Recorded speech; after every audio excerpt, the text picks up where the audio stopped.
Deep dive interviews with music gear inventors, builders, creators, and tone chasers. The Gear Gab Podcast with Eric Dahl uncovers the behind-the-scenes stories of the music gear that inspires us. And now, here's your host, Eric Dahl.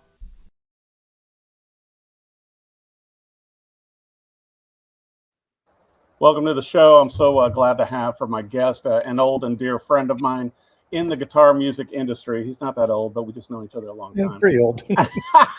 I've got the one and only Brandon Foster, the managing director of Kepma Guitars USA. And Brandon, it's so good to have you on the show.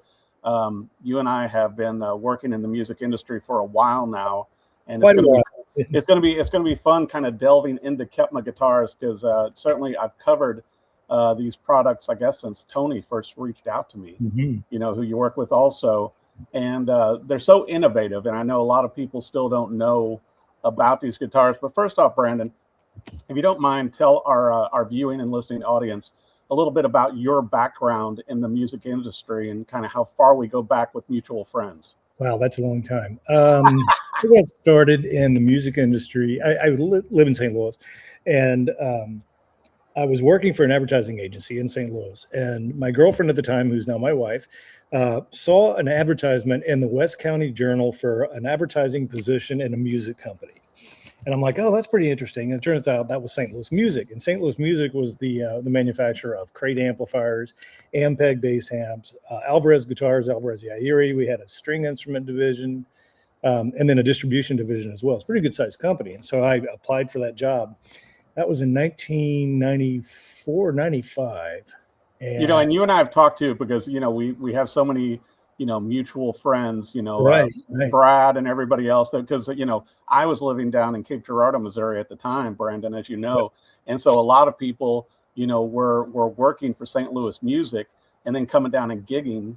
Sure. Playing shows in Cape Girardeau. Yeah. And so it was so much fun, and also, with a lot of the local music stores I had there in Cape Girardeau, like Keys Music and Shivelbines, that were carrying all of the St. Louis, music products, from the original crate amps that were actually in wooden crates. Wooden crates, right. And then, when I was, playing gigs there, I was using a boogie amp and a crate amp so I could run in stereo.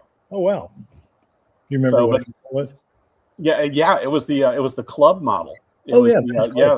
Beautiful amp. And the funny thing was, it was cream just like my boogie also. Sure. So it really worked out, and it sounded great. And then I could run in stereo, which everybody needs to do. That's a lot of fun. So I worked there, for 15 years, I guess. I was there as an advertising and marketing director for the company. And back then, Tony Moskal, who is my partner in Kepma now, he was the Ampeg product manager. Right. And so we worked together. That's where I first met Tony. It was through Ampeg. Yeah, my very first NAMM show was with Tony. It was a lot of fun, I'll tell you. But yeah, that was a while back. And so anyway, after Gene sold the company to Loud Technologies, I worked for him for a couple more years, and then I decided to kind of move on.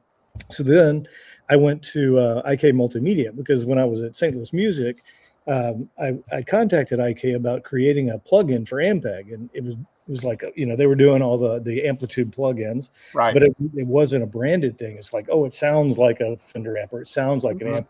So I contacted them and said, hey, you guys interested in doing a plugin for us, that will brand Ampeg? And they're like, heck yeah, we will. And so we started that project. And and talking about IK too, which you and I knew each other through there. It's like I've covered so many of the IK multimedia products over the years. Really neat. But what I always enjoyed about them though too, Brandon, was that they're cost effective, and then they sound great.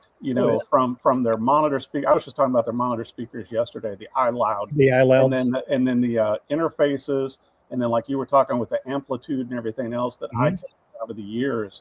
And so you were really with them at a prime time when they were it's pushing the industry. Funny you say that, because we were the first branded plugin in the industry for the official thing.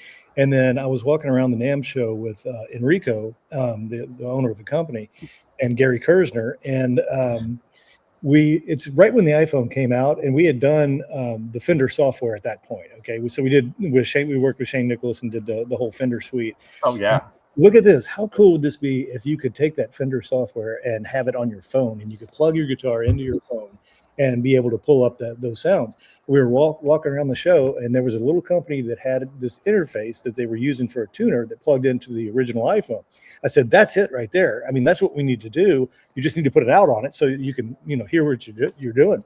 Right. And that was the iRig that we came out with. And the iRig, I turned, and introduced so many musicians onto the iRig. Oh, yeah. And it's like, and I have so much of the IK product because, after I would cover them, it's like going, hey, can I buy this from you? And then use them, in the field and introduce other people to them. And even at the TV studio, we use the iLoud speakers. Oh, yeah. To where if we have to do a remote interview, those are the speakers we use because, they just sound great. But you were with the company, with IK Multimedia at a very up and coming time. Very innovative. They had some really innovative stuff coming out at that point. I used to use those iLoud speakers. I'd set up a studio in our sunroom out here with my daughter, and we'd watch Peaky Blinders, and those were the main speakers. They sound so good, but so then, how many years were you with IK before you moved on? About 3.5, maybe 4 total, and then I ended up leaving there, and Tony Moskal, the partner in Kepma. This is where Kepma comes in. He called me up and he said, hey, what are you doing? And I'm like, well, actually not much right now. He goes, I got a project for you if you're interested. And I said, what is it? And he said, it's a Chinese guitar company. I said, absolutely not. And he goes, no, wait, let me send you a couple of these guitars. You play these things and then you call me back. And I got to bring this up too, Brandon, to where, some of our viewers and listeners for the podcast may not realize, but you are an accomplished player, also and a musician, and you have a studio, you have instruments all over the house, much like I do, including around you right now and also in your music room. So for Tony to send you a couple guitars, he wants you to put them through the paces. Right. And it was very eye-opening. He sent me these 2 guitars. He sent me one of the original ones that was like one of the first guitars that Kepma made, the model, and then a Grand Auditorium model after that. And I played them, and I'm just like, this is not a Chinese guitar company. These guys know what they're doing in terms of putting guitars together. The build quality was impeccable. It's just absolutely perfect. They were very high-end guitars. And I said, what are the prices on these things? And he told me, and I was like, you got to be kidding me. I'm in. Let's do this. So it took Tony, and let me back up just a little bit, because it took him about 3 years to wear them down to the point where they would allow us to bring them into the United States. Right. And it was funny because he met them he was on a buying trip. And Tony worked for Peavey after he left St. Louis Music. And then he left and started his own company where he was doing products for big box stores. So he was going to overseas, and he had the person that worked with him at Peavey to rubber stamp the factories and improve the factories to make Peavey products was helping him get factories lined up for his big box products. Okay. Yeah. And he had worked with her for like 10 years at Peavey, and they're on this trip, and she's like, oh, you need to meet my brother-in-law. He's got a guitar factory. And he's like, what are you talking about? I've worked with you for 10 years and you've never told me about this? And it turns out her brother-in-law was Jack Ping, who is one of the founders of Kepma. And he goes to the factory, and he's just completely blown away. You walk through the front doors of this factory, you go through an air shower to get all of any dust or particles or anything that's, just very high tech. He said there were like lasers and robots and all this technology that he'd never seen in a Chinese factory. He said it was a totally different world. He said you could walk into this factory, it could be anywhere in the world. It could be a German, it could be in the United States, it could be so he was quite impressed with it. And he started talking to him, and he's like, I'd never heard of your brand. And they said, right, we've never sold outside of our area. Wow. So he's like, well, can I bring them to, we're America, we need to bring them to the United States. They're like, no, we're good. He's like, didn't have any real interest. What do you mean? He goes, they said, we have 1.4 billion people in our country. That's our market. How big's your market? 300. Yeah. Okay. Yeah. That's cute. Yeah. And we just opened another small country next to us called India, which is 1.8 billion people. So the market was huge. At the time, they were building about 25,000 guitars a month, I believe, and they were back ordered like 40,000 guitars. Right. So they're definitely one of the larger brands, privately held brands in the music industry that nobody's ever heard of. Yeah. So Tony finally wears them down, and they say, okay, here's a container. Good luck. And so we got our first container of guitars, introduced them at the NAMM show, in the summer NAMM show of 2018, I think. And then we went out to the 2019 or not 2019 or 2020, I can't remember, but Anaheim show and in California, and introduced them there. And we've just been working on it ever since, just trying to sign up dealers and get people to spread the word about Kepma. I mean, they're it was so interesting too, because I think it was around that time as well, Brandon, when Tony reached out to me. I think probably 2018. I know it was before the 2020 NAMM show that we were all at. But it was interesting because he's like going, because it was almost the same pitch. He's like, just try this out. It's like, I'm going to bring one by the TV station. Give it a shot, Eric. And I'm like going, and then I play it. I'm like going, and I was like you. Yeah. I was just, flabbergasted at how great the guitar played and sounded. Yeah. And then also, we're going to bring it up later, but it's like, but I think the website that you have for Kepma Guitars does such a great job too, showing all the videos and everything, Brandon, on the factory, on the innovations and everything like that. And once again, even talking about the models, to where I think what Kepma has done that's really innovative, and that, more guitar companies are getting into, and you and I were talking about before we started the show today, was the acoustic effects, to where built-in, effects within the acoustic guitar body. Correct. Yeah. To where, and it's like, and they sounded great. It's like when you guys brought one by for me to, review and write articles and everything on. And I kept it in the office and I was showing it to everybody. That's it's one of the little hidden tools that I use when I'm showing it to artists as well. So when I go down to Nashville, I'll bring them a guitar and I won't turn it on. And they'll play the guitar, and it's like, wow, this is a great playing instrument. I said, hang on just a second. Push the button, and they start playing, and you have reverb and delay and a chorus coming out of the sound hole with not being plugged into anything. Right. And like, how's this? What is this? I said, it's just magic. Don't worry about it. Just don't ask any questions.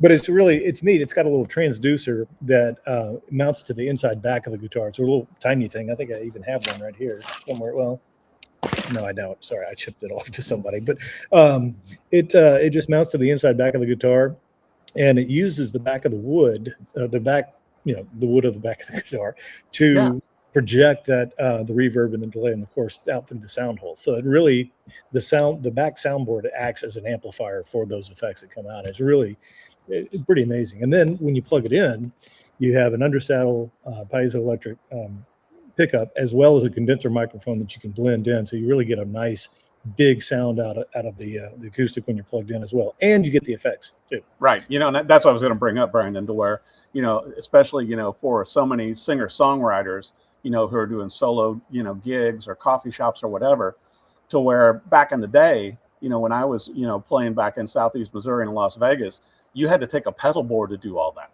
Even though you may just be playing an acoustic guitar, sure, it was a full-on board. Oh yeah. To have your sound effects.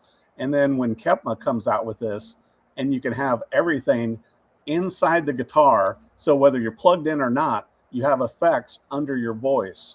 Right. And it's pretty astounding. But also, I wanted to bring up, the build quality, and you and I were talking about it, Brandon, and certainly I've played a lot of the models of Kepma, to where the different woods, the attention to detail, these aren't just, the company really makes quality boutique instruments, just not in the U.S. Right. They let's back up just a little bit. The two founders of the company are engineers. They've known each other since I guess the Chinese equivalent of kindergarten. That's where they met, and they're basically brothers for the most part, even though they're from different parents. But they grew up together, went to engineering school, and got out, and they were trying to figure out what they wanted to do. And they both love playing guitar. They're scientists. They love the study of wood and all of that. And so they decided to start this company, and because there was a hole in the market in China. There were very expensive American-made guitars that you could buy that were $5,000 or more because of all the the different tariffs and everything that they put on them, or they're the cheap ones that some of the American brands were manufacturing there. That, hey, I can get this down the street $5 cheaper, that kind of thing. So there was a huge quality issue or disparity in the market. Right. And so they targeted that center part where let's build a very high quality guitar, but make it accessible to everybody in our country. And that was basically the founding of the company at that point. And they when they first started in 2009, they built one model of the guitar. It was a Dreadnought. You couldn't get it in a different color. It was a natural finish, and then it was a laminated back and sides, but a solid spruce top. And they worked on that model for about a year, and then they released it into the market. And what they were doing was building the process on how to precisionally manufacture an acoustic guitar. Is what they were doing. Right. And so they introduced that product into their market, and it just exploded because it was a great quality guitar that was accessible that everybody could afford. And that's how they got to be so big so fast. Well, and one of the first things I noticed too, with you and Tony on it, Brandon, was, you can tell even from like the headstock, and I know, not how you typically want to pick your guitars, but it's a quality headstock. You've got quality, machine head tuners, and just looking at that superficially before you look into the woods and the neck and the playability and everything else, they're really, right there. It's, you've got the crown, you've got the Kepma headstock. You've got the rosette, and the fretboard inlays, which, Kepma has become very well known for doing unique inlays with the flower, with the rose, and with the dolphins and everything else, and even the phoenix, that I have over, to my side here. But it's like it's interesting how that evolution has happened with the company. But also, you and I were talking, Brandon, about how many more artists are playing them now. Oh yeah, we've got where you have artists reaching out to you, going, "Hey, I heard this, I played a buddy's. How do I get my hands on one of these?" Funny you say Buddy, because Buddy Cannon is one of our artists who plays it. He and let's see, we have Mac McAnally, who Mac and Peter May are both, Mac from the Coral Reefer Band, if you don't know who he is. But Mac has been the CMA Musician of the Year for the past 11 years in a row. Oh my gosh, I had him on the show this year or last year, and it's like so many awards. You could do a whole interview just on. I'm just going to list your awards, Mac. And all the songs that he wrote for Jimmy Buffett and everybody else. And as you know, Brandon, now he is producing other artists. Sure. So not a bad one to have on your roster. Yeah, he's a good. We talked about doing a custom, model of his, and he goes, usually if you put my name on something, the value is going to go down. Mac is one of those guys that is so humble, but also he's such an amazing, musician. He is. I met him and Peter out here at Riverport actually one afternoon, because I was bringing him a couple of our mini guitars, and it was just amazing to sit there and watch them play. It was Mac and Peter and Will Kimbrough, and which is the guitar power trio of that. Yeah, band. It's like the holy trinity of songwriters. Exactly. And just to sit there and they let me film a little bit of it, but actually I filmed a lot more than I should have. But it was just amazing to watch those guys do that. Just pick it up and yeah. Well, and you brought up something too that I wanted to touch on, Brandon, about the travel guitar model. I think you guys first showed that at last year's NAMM show, and you had like a separate station, at your booth just for that, and that those played and sounded so great as well. And I know those have done very well for Kepma. Yeah, we've they've done some pretty interesting stuff with that guitar. It's got kind of a rounded back on it, which is a harder thing to do.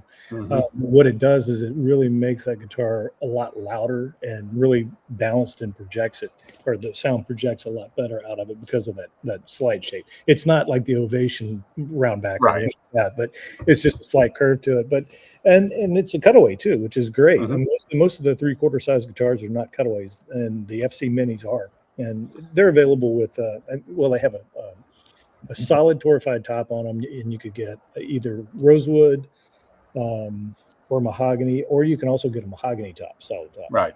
I really, the ones, and I played them all, of course. Yeah. I really preferred the mahogany top with the mahogany back and sides, just because it warmed it up for the sides. Yep. And it snaps it too. It's got a very articulate, sound to it. The notes are articulate.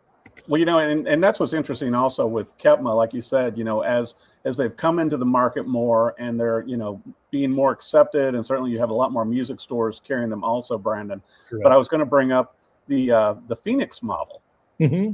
that you guys introduced that is now, getting out to the public more, and really, a pretty cost-efficient guitar, but it also plays and sounds great too. Because I know the one that I've had on loaner to write some magazine reviews on just plays and sounds great. Yeah, it does. It's again, that's another solid top guitar. It's solid torrefied, and it's a full size grand auditorium model that has the acoustic effects built into it. Mm-hmm. Comes with a gig bag, and it's $399.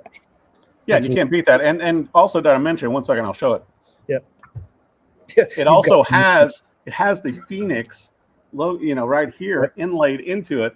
And it's like, I mean, what a great value in an incredible guitar right there. You can see it. And I mean, it's just, it plays and sounds great. Yeah. And it really lets people, intermediate musicians or whatever, even if you just want to pick up a guitar that you don't want to take your vintage guitar out, you can take a Phoenix, by Kepma. And sure. And you have the effects. Yeah, that pickup system is a little bit different too, because it's got the OTG port. The charging port is also a recording port if you have a data cable that you want to plug into your phone. But you can also stream music from your phone via Bluetooth to that guitar, and it'll play through either when you're unplugged, it plays out of the sound hole, or plugged in, it'll go through the output jack. So you can actually. I already did that. I had a learning tool, Oh my gosh, yeah, because you know what I did on it, and what just music gear geeks that we are, to where I loaded in like a blues track, Brandon. Oh yeah. And then I was jamming to the blues track. Sure. I would just pick different keys. I'm like, well, that's pretty fun. But I also want to talk about, with the different designations that Kepma does that some people may not understand, to where it's like in the GA1, to where you've got the 120, 130, 140, 150. Can you talk a little bit about that? Yeah, the model number system is actually, it's very intuitive once you understand how it works. And basically, the model starts off with the body shape. So we have 4 different body shapes, really, for the most part. We've got standard dreadnought, we've got a grand auditorium, we have an orchestra size, and then we have 3/4 size minis. Okay, that's sort of the layout there. Yeah. So the model is the GA1 series would be a grand auditorium series. The 1 means that it's an all solid construction guitar. So you have a solid spruce top, or in a solid mahogany back and sides, or a solid rosewood back and sides. Yeah. So the rosewood would be the 120 model. So GA1 120 would tell you that it's a solid grand auditorium and with the rosewood back and sides. And if there's an A model or an A letter after that, it comes with the acoustic effects pickup system. Gotcha. Now, what does the GA2 mean then? GA2 is two different. Well, it's a different type of construction. It is a solid top, but it's a laminated back and sides. Oh, okay. GA2 would be, solid top, laminated back and sides. GA2 120 would be rosewood. Mm-hmm. So it's a laminated rosewood back and sides. And then if you have an A, then you have the acoustic effect. If you see a GA3, then that is an all laminate guitar. It's usually in the lower end of the line, but it is it's an all laminate guitar. So you have the laminated spruce top and then laminated mahogany back and sides. I wanted to bring up something else too, Brandon. Once again, you and I have been, you certainly working with Kepma, and myself, reviewing and playing the instruments over the years. One of the things I'm so thrilled that they did, in the past here, was where they changed the battery system. Oh yeah, to make that rechargeable with a USB-C plug-in. Right. And then you had mentioned also with the Phoenix, to where you are able to record out with it and everything like that, or plug into it. But recharging, to me, it's like I told you, I plugged in one of the guitars last night, while I was doing some review stuff, and you can see the battery readout, on the screen. Oh yeah. To tell you, how much power you have. And it's the batteries are the 18650 lithium ion batteries, and they last, depending on which model pickup you have, it'll last up to about 30 hours of continuous playing time. Wow. Which is great, because then you just plug it back in, and you have plenty of warning before the battery goes out. The light goes from green to kind of a yellow, and then if it turns kind of red, it's time to charge it. So, well, and I wanted to bring up also, Brandon, we were talking about one of the new models, and you guys got a great write-up in Music Inc. Oh, yeah. And I was reading that article last night to where, and I think you were quoted in it also, but about the Lamplight guitar, which, I have one of those currently on loan to cover that. And, if you could, and you told me this at the NAMM show, but for our viewers and listeners, Brandon, can you kind of take us through the uniqueness of this guitar from the inlays to the whole build of this instrument? Yes. So this was kind of a first for Kepma, and I don't think they really wanted to send us these guitars, but we begged them because they're unique. The inlays on them that go up the fretboard they're inspired by a famous Chinese poem that basically says that you find your greatest inspiration as the lights start to dim towards the end of the day, when you're either alone or you're in a lower light situation. That's when your inspiration and your creativity is at its highest. And so that's how they represented that on the fretboard. And the frets are supposed to be windows of a high rise. Right. Kind of that is. Yeah, I mean, you can't really see it that well in the video, but definitely, when people go and visit the website. Oh yeah. But I'll tell you what, the game changer for me last night, and it also caused me to go to bed much later, and I blame you, Brandon, was when I started digging into the drums. The pickup system. The pickup system, to where it's like, not only do you have, the choice of a metronome, but also, you've got, from R&B, funk, country, rock, jazz, all these different drum patterns. Oh yeah, built into it. So the neat thing about that, it's pretty expansive. The drum patterns you can add more in through the app that comes along with this. But the pickup system basically it's got the tuner, it's got the metronome, it's got a drum machine, it's got a looper in it that allows you to go in and lay down multiple tracks. Mm-hmm. And then it plays in real time too. So it's very intuitive, pretty easy to use. But there's also an app that you can go in and customize you can customize the EQ curves of the guitar itself. And what else can you do in there? I think that's about it. I'm gonna have to play with the looper, because I got stuck having fun with the drums. Oh, okay. And then also I was adjusting, the different sounds with the chorus and delay and reverb and everything, which I've used on a number of different Kepma guitars. But having that drum deal, and I'm about to try it out in the app also. Yeah. And so so you can trigger it when you want to, because from doing, from gigging out, in Vegas and everywhere, you always had like a foot pedal trigger. Yep. But you can trigger it off your phone. Right. You can create tone profiles and different effects combinations. When you open the app, you have access to a few other effects in addition to just the reverb, delay, and the chorus that are on the control panel itself.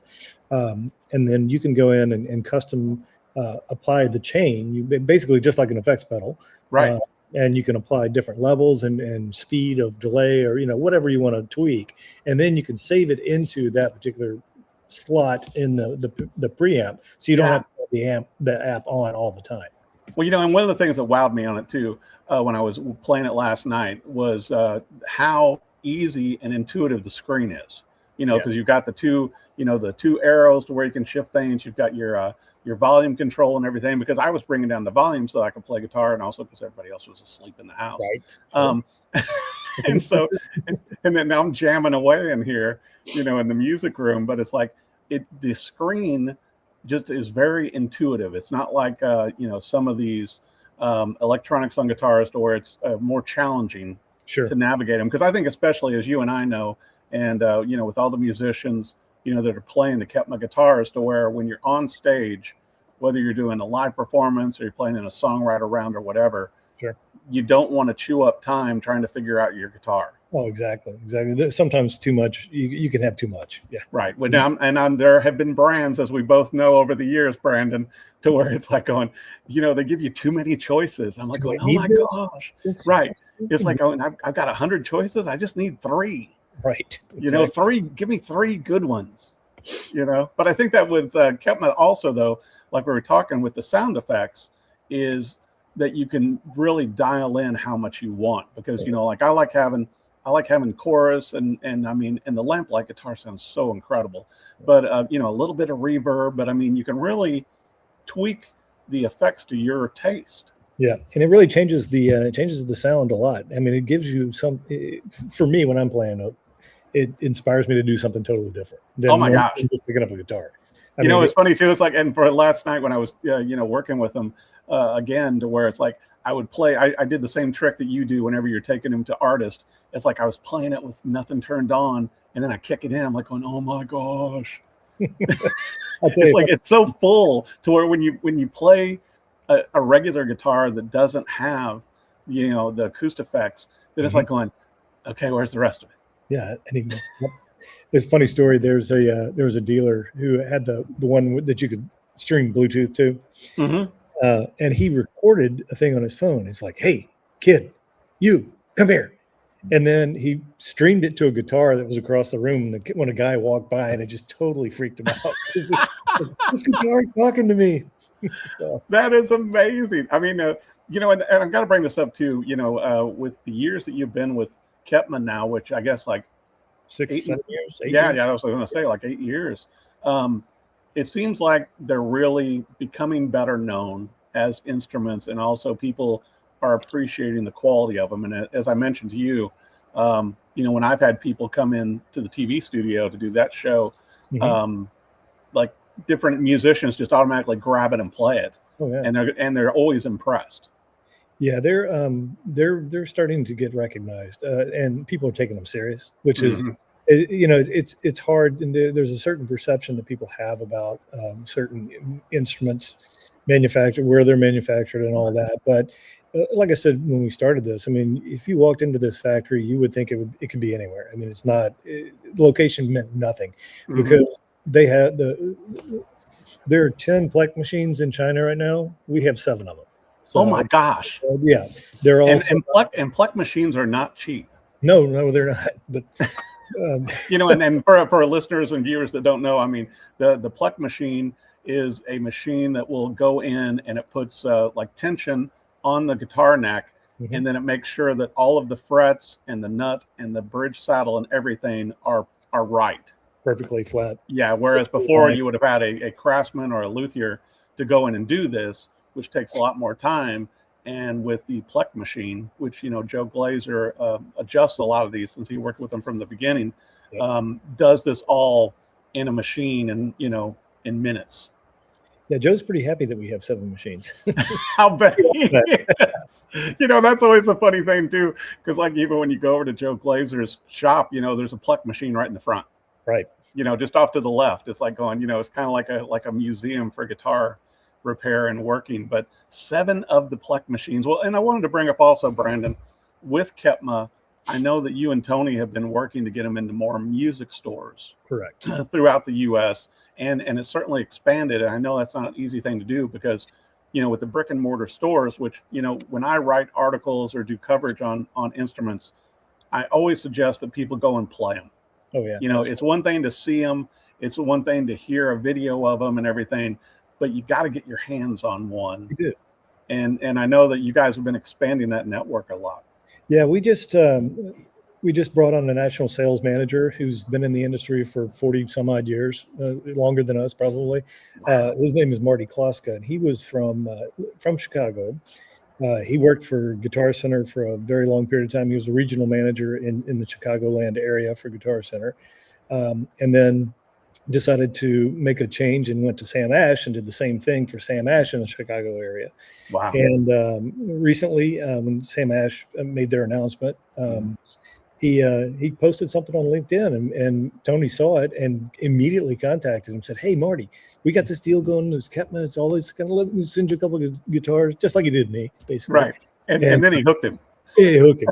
He was living in North Carolina. He and his wife had moved to North Carolina, and he's like, you know what? Yeah, okay, I want to do this with you guys. And so he started hiring reps that he knew, Wow.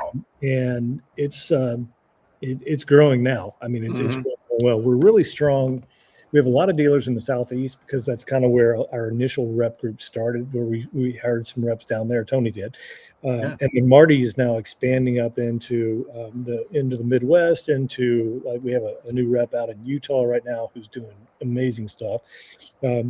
He opened this one little music store, Cedar City Music, I believe. I can't remember where they are. They're somewhere in Utah, I believe. But he sent a story to us the other day that said, this girl came in. She had $700 she was going to spend on a guitar, and they put the GA2 140 model in her hands, which is our Koa, solid top Koa back inside the hard shell case. And she walked out with a $1,400 guitar. Like, wow. And I think that's happened to me. I haven't been in that guitar shop, but that has happened to me before. Oh, yeah. And they said, how did you do it? And they said, we just put the guitar in her hands. And she started playing it. We turned on the acoustic effects, and it was like, oh, sold. I mean, I also wanted to bring up on this, Brandon, to where, for people, guitar players and everyone, listening and watching the show, to where if they want, to get Kepma guitars into their music store or the music store that they go to or take lessons from or just buy from, what's the methodology for them to try and get Kepma in there? Oh, it's very easy. They contact us. It's either through the website, or we have all of our dealer contact info on the website. So they just fill out a form on the web, and they would. I'd get that. I'd send it to Marty. Marty assign a rep to it, or call him himself and set him up as a retailer. And there's really not we don't have a big, strong buying program where you have to buy, $18,000 worth of guitars. It's not like the old floor plans of the day. No, not at all. I mean, you can buy one to get into your store to try them out. We suggest more than one. There's a little bit better pricing tier for retailers if you buy more, obviously. Definitely. Well, I got to ask you this, Brandon. I don't want to put you on the spot, but any new innovations coming out from Kepma this year that you can tell us about ahead of time before we see or play them? Well, the lamplight is the one that we introduced at the NAMM show. So that's the main innovation. There's some other ones that we don't know if it's going to happen this year or not. So I can't tell you this. Okay. I can't tell you because we don't know when it's going to happen. So but they're working with some new innovative designs on the insides of the guitar that'll optimize even the sound a little bit more than what traditionally is thought of. And then, well, I can't tell you. Didn't mean to put you on the spot, but usually you're in the know. But also, are you guys going to be at some other guitar shows and everything? Over there. I know you're always at the NAMM show. We're always at NAMM. We're going to have an incredible booth placement there too on the floor. We're doing the Key West Songwriters Festival down in Key West. We do one in Maryland as well, so we're involved in those. Not necessarily guitar shows, but more events, that sort of stuff. Yeah. Well, and I think that's it's so great too.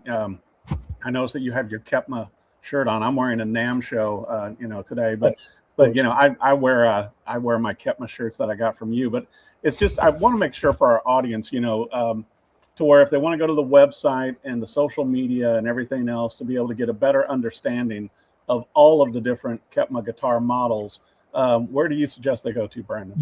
Go to our website. It's KepmaUSA.com.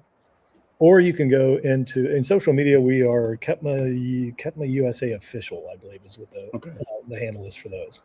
And also, once again, I would recommend to our, if you're checking out the show with Gear Gab, be sure and get your hands on one of the Kepma guitars, because I think that's where it's going to make the difference. And you can pull the Brandon trick also, to where start playing it without the effects, then engage the effects, hit the button on top, and have some fun with it. And once again, I was going to say with the L1 acoustic effect system, Brandon, that's really just a game changer to not only have the effects, but the looper and the different drum patterns. Yeah, and then if you engage that with the app from your smartphone too, it's a pretty powerful setup. It is. It really, you can become a one-man band pretty quickly that way. There is a retailer locator on our website. It's under the where to buy. If you click where to buy, it'll pull it up and you can see if there's a retailer in your area. We also we do sell instruments off of our website. It's a free shipping and a 30-day money back guarantee if you want to, if there's not a retailer in the area, but you want to try it out. So I didn't even know that. Yeah, thanks for sharing that, Brandon. Mm-hmm. And what I was thinking too, as I was, delving into Kepma before I knew we were going to do this interview, was they should consider maybe like an acoustic amp or maybe some acoustic pedals. They could even do like some different body shapes. I mean, things are going well. We've got a lot of accessories coming soon. So that is an innovation that I could tell you because they're not here yet. But we are bringing.